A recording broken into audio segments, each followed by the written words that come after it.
This is a video on how to change the column on, not the column, but the column switch on the 3rd gen Dodge Stratus.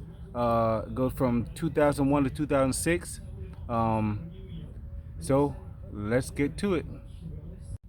We're gonna go up under here. There's two Phillips screwdrivers. There's two Phillips screws that we're gonna pull out, and this will allow the top cover to come off.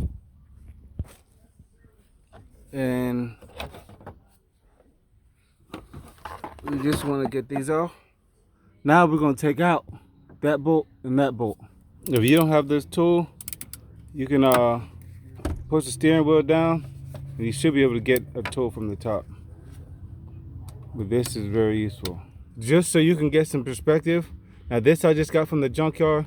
No point in buying a new one. I mean, one in the junkyard worked fine. So just to give you some perspective, there's going to be two plugs. The push pin on the plug is on the inside, and the push pin on this plug is on the outside. See? Right there. So basically you're going to just push it in and pull out. Bam. Push it in and pull out. Very simple. And last thing, if it gives you a hard time, you can take a lid or flathead and push it in here. Get up underneath and just turn the flathead. All you have to do is get up underneath the pin and turn it, and they'll get halfway out, so the rest of the way it'll come out the rest of the way very easy. And you put the new one back in and you're good to go. Thanks for watching.